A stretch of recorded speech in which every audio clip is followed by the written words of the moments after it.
Unless you're talking about the bridge and seaport. Even from the seats in the upper decks, you can see the seashore. Tailgate function with the carne asada. Just walk from the tribal building for the Padres, I'm on it. Yeah, cause for the 619, we'll knock you down. Anything for the Brown, put it on the town. Started back rocking the Brown. Ever since we've been knocking them down. Baby said she wanna go to the game. Taught her how to say Padre gang. What's up, everybody? Welcome to episode 252 of the Talking Friars podcast and YouTube show. I'm your host, Ben Fadden. Today, we're going to be previewing the Padres and Phillies National League Championship Series with someone who knows the Phillies very well out there in Philadelphia, 94 WIP, Joe Giglio. Joe, thank you so much for joining the show. You got it, man. It's an exciting time for both our teams right now, for sure. Definitely is. All right, so there's a lot to talk about here, you know, Bryce and Manny and both teams. I think both teams are really similar. But first off, just want to ask you, what is it like right now in Philadelphia? I mean, with the Eagles playing really well, and then obviously the Phillies probably surprising probably a lot of the baseball world. I mean, I'm sure that has to be pretty nuts out there right now. Yeah, it's electric right now. It really is. I was at Game 3 of the Phillies and the Braves on Friday night, and that Citizens Bank Park was as loud as any building I've ever been in. When Rhys Hoskins hit that home run off of Spencer Strider, it erupted. And then on Saturday we saw that Ken Rosenthal shared the screenshot on his phone of the noise decibel level notifications he was getting on Friday night. So it was crazy, and then you throw the Eagles in. It's pretty cool right now. People are very excited. Yeah, you know, Philadelphia. We can move to the Phillies here now. Philadelphia seems like a similar team to the Padres. I mean, the offenses top to bottom. There's guys that can hurt you. Obviously, we saw over the weekend with Brandon Marsh with that home run. You know, there's speed. There's speed some places in the order. Starting rotation, you have those top arms in the rotation, and then the bullpens. Both bullpens have been really good. The Padres entering Saturday's win against the Dodgers, they hadn't allowed a run in 4 games, going back to the Mets wild card series. The Phillies, I believe the first 3 games of that series, they allowed, I think, 1 run out of their bullpen. So what do you think out of this Philly team? What part has been like the biggest surprise to you? Yeah, the biggest surprise with the Phillies right now is just how good the bullpen has become. Because, I mean, a couple of years ago, it was literally the worst bullpen of all time. And even as early as this year, again, it was trending towards being a bad bullpen. And it just, I don't know if it was the managerial change, if it was, just the reemergence of Jose Alvarado, who is, was his whole career with the Phillies he was bad. I mean, he just couldn't control his pitches, and he was sent out to the minor leagues in late May, right around the time that the Phillies made a managerial change. Well, they brought Alvarado back a few weeks later, and I would say since he returned, he's been one of the top 5 relievers in baseball, and they've kind of made it work with Anthony Dominguez, Alvarado. They've added Zach Eflin to the bullpen. Interestingly enough, he got hurt in June. Everyone thought he was out for the season. He couldn't make it back as a starter. Didn't have enough time to build up innings. They said, all right, you want to try to come out of the bullpen? And he's been really good for them. So the bullpen being this good has changed their team. They're a good offense. They have good starting rotation. That was pretty much there all year. But it was the bullpen. That really is the surprising part, because that hadn't been the Phillies until, I would say, a couple months ago. Mm-hmm. And with the Padres, I mean, the Padres, their strength for like the last 4 years, really, I mean, it's been their bullpen. Just through the history of the Padres, the back end of the bullpen has been strong. I kind of like you with our Padres here in San Diego. I didn't expect it to be this lockdown, though. I mean, at the beginning of the season, there were a lot of questions, with the closer position. Taylor Rogers first got in, was doing well, and then he was really struggling.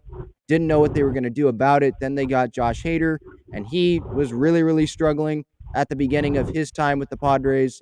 Was giving up like 6 runs and outings and just couldn't find the strike zone, but now he has found it. Robert Suarez, their 8th inning guy, hasn't allowed a run since August. It just seems like everyone in the bullpen is clicking. And moving to both teams' lineups now, obviously Bryce and Manny, those are the 2 big names, the superstars, and that's going to get a lot of play, I think, in this series, nationally and all that. with the same free agency. They've just been really linked together a lot of their careers.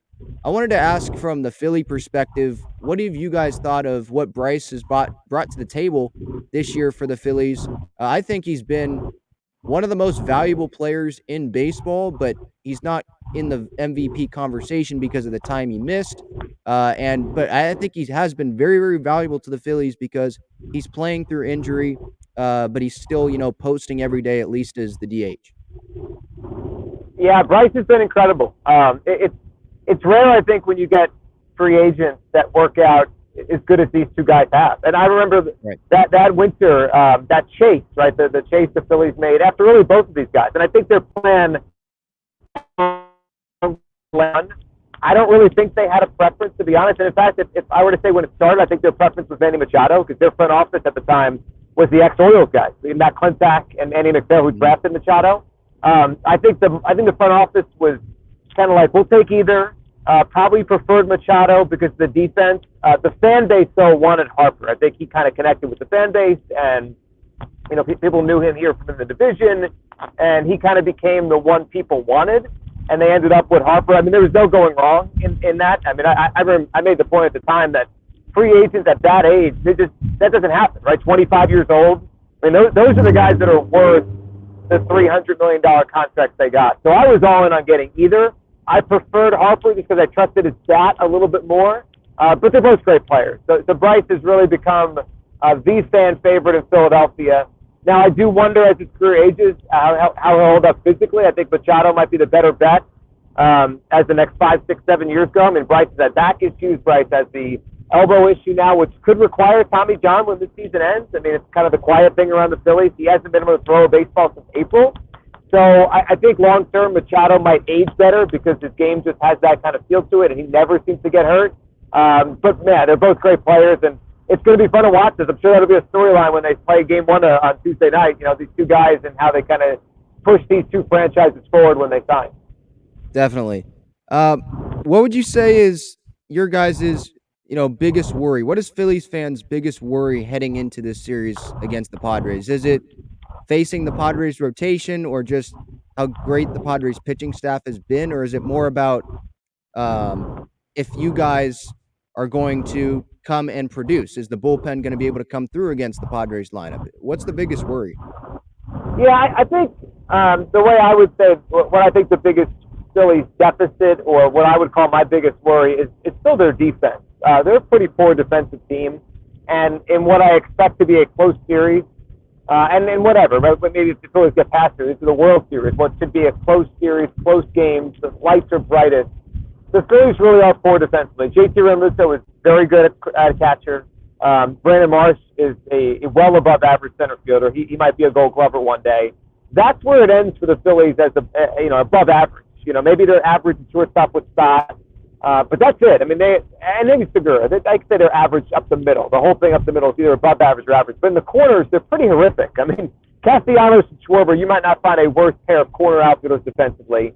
Alec Boehm, although he's worked his way back from being the worst defensive third baseman in the league, he's still, 25 out of 30. Like, he's still bad.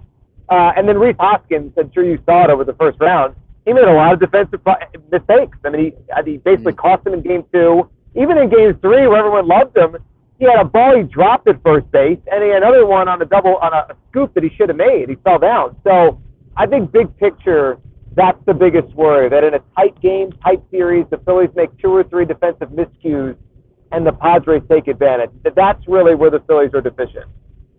And the Padres on the other side of things, at least speaking from the Padre fan perspective, the defense has been really, really good. I mean, they had that pass ball or wild pitch or whatever on Saturday, but Ha-Sung Kim's one of the best defensive shortstops in baseball. Obviously, we know what Manny brings. Will Myers at first base. After the Hosmer trade, Will's been playing first base when Will got back from the knee injury. And Jake Cronenworth at second base. I could watch that guy play defense all day long.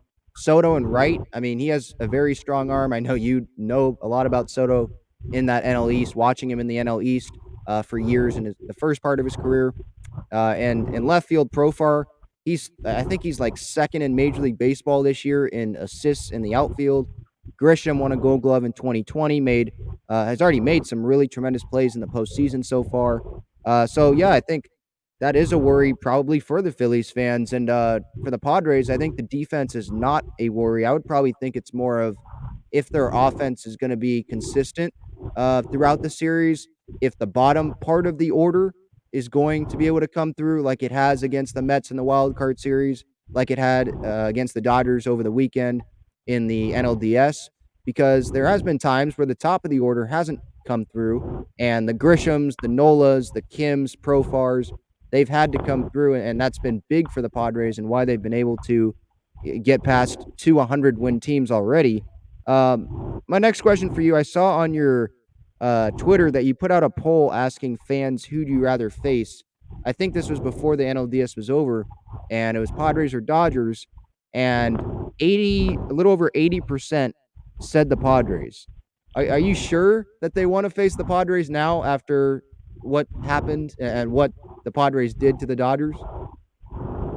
Yeah, it's a great question. Yeah, I wonder if all those people that voted Padres after watching them take out the Dodgers would feel the same way. I still think if I put the poll up again, like, pretending it wasn't, we didn't know the outcome, I still think a lot would choose the Padres. I mean, I think that's a lot of respect for the Dodgers, 111 wins, all that. But just from my perspective, I don't think this is going to be a picnic for the Phillies, right? I think the Padres, but both these teams, I think, have figured it out after, a lot of the summer where you didn't know, right? The Phillies had a bad September. The Padres struggled until September. It felt like it was very difficult to trust either of these teams. But I think what's gone on so far, the Padres winning in New York and then taking out the Dodgers, the Phillies winning in St. Louis, taking out the Braves, is like a renewed confidence. It's a really interesting LCS because both of these teams kind of have that claim of team of destiny right now. And now they're going to go up against each other as the 5 and 6 seed. So while I do think it's just natural to say, yeah, I'd rather play the team that won, 22 less games than the Dodgers, I don't foresee this being an easy series for the Phillies. I was curious to see who would open up as the favorite, and it looks like it's the Padres as a slight favorite. Yeah, it's pretty even. 89 wins versus 87. San Diego's home field. But, yeah, I wouldn't say this it's not like a sigh of relief, like, whew, it's just the Padres. I think people here respect how good the team is and all the star power in San Diego, too. Do you think that the Phillies ultimately will win the series? Like, do you see them as the favorites? Can you repeat that? Do you see the Phillies as the favorites in this series? I know they're not, but do you see them as? Yeah, I mean, I would, if I had to set the odds, I would set the Padres as the favorite. I do think San Diego is slightly better. The one thing I would say the Phillies have going for them right now is, it's weird because I think the format was not supposed to help the 5 and 6 seed, but I think the Phillies, just by the way they've clinched in 2 and in 4, instead of having to go to Game 3 of the first round or Game 5 this past round, they have their pitching set up. They've been able to use. If you look at the innings that they've thrown in the series, the 2 series so far, it's crazy how many of those innings have gone to Zach Wheeler, Aaron Nola, Jose Alvarado, Anthony Dominguez, Zach Eflin. They said they're just using their 5 best pitchers over and over. They're going to be able to do that again. Now, more guys will have to pitch. It's a longer series. I understand that. But, they're set up, right? They have Wheeler and Nola game 1, 2, 5, 6. Their bullpen will be fully rested for a couple days. So that is the one thing I think they really have going for them. It reminds me a little bit of the 2019 Nationals. They just kept finding a way to just use the same 5 or 6 pitchers, and they rode them all the way to a championship. The Phillies, I would say the Padres pitching depth, and I thought the same thing about the Braves and the Cardinals, it's better than the Phillies. Like if you lined up, hey, here's your 13 pitchers, here's my 13 pitchers, I think I would choose the Padres. But if we're talking about just the top 6 or 7, the Phillies might have the advantage. So I think the way the script goes is certainly, it has been good for the Phillies. We'll see if it continues to be. And the other thing, I'll throw this nugget at you. Game 1 is gigantic. The Phillies have never in their history won a postseason series without winning Game 1. Every playoff series the Phillies have ever won, they've led 1-0 after 1. So not that that's totally predictive, but I do think Game 1 is crucial. Yeah, and Darvish is starting Game 1 for the Padres, and you said it was Wheeler, I think, for the Phillies for Game 1? Yes. Wheeler will pitch Game 1. Nola will pitch Game 2. I actually think Nola is slightly better right now, so that kind of adds to it too. Right? If the Phillies get game one and then have Nola, they'd be in good shape. And obviously the Padres, Darvish is an excellent pitcher himself.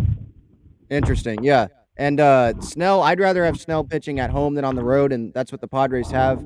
With Snell probably going game 2, Musgrove game 3 on Friday in Philly, and then they'll see what happens after that. And the Padres, their top 6 or 7 guys. I mean, if we're going with starters and Darvish, Snell, Musgrove, and then Hader, Suarez, and probably Nick Martinez or Tim Hill. I mean, I'd put that up against anyone right now in this league, and I'm sure Phillies fans would probably say the same with the way that their pitching staff is pitching right now. And that just leads me to the question about the fan bases. I mean, this is just, I think, a tremendous story right now between the Padres and the Phillies. Obviously, no one had the Padres and the Phillies going to the NLCS and facing each other.